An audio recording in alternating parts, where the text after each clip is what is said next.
है, मैंने तो कह दिया ना। ये मिल्कीपुर के चुनाव में तो जो मर गए थे, ये दुनिया में नहीं है। जिन बेटियों की शादी हो गई अपने ससुराल में रह रही हैं, ऐसे तमाम लोगों का सूची बना करके भारतीय जनता पार्टी के जो 5,000 से गुंडे आए थे, उनको दे दिया गया था। और जा करके उनको वो सत्कार वो दिखाते थे, कागज वो दिया है। तो ये तो मैंने बता ही दिया है। तो राहुल जी और हमारे नेता अखिलेश जी और इंडिया गठबंधन के सारे नेता, सारे लोग लगे हैं कि हम इस तरह से खेला नहीं होने देंगे। वायुसेना के प्रमुख air chief marshal AP Singh, हम लोगों ने 80 से 90 घंटे में ऐतिहासिक युद्ध था। पाकिस्तान लड़ा था, पाकिस्तान देखिए सुनिए, हमारे देश की सेना का गौरवशाली इतिहास है। दुनिया के लोग हमारे देश की सेना को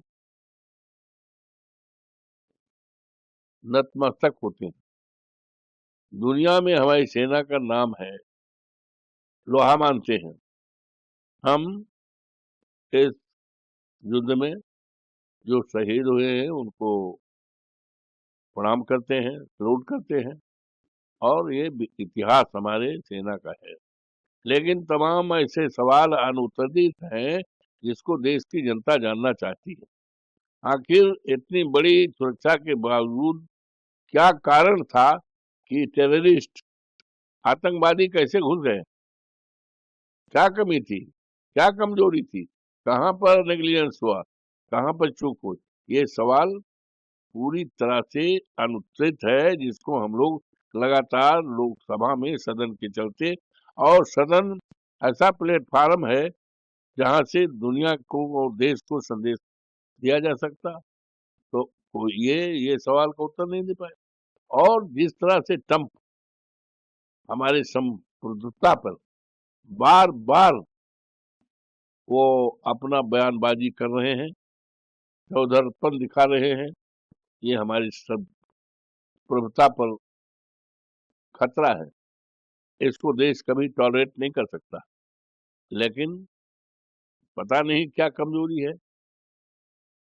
हमारे नेता। हम लोग तो चाहते हैं कि सदन चल रहा है, एक निंदा का प्रस्ताव ट्रंप के इस बयानबाजी से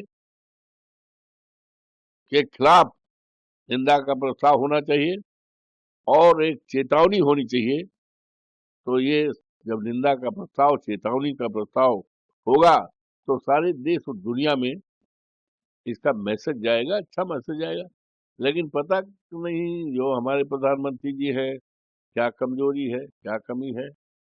जबकि देश के ऐसे प्राइम मिनिस्टर हैं, सबसे ज्यादा अगर किसी ने दौरा किया है दूसरे मुल्कों का, तो दूसरा कोई प्रधानमंत्री नहीं है, यही है हमारे आदरणीय मोदी जी हैं।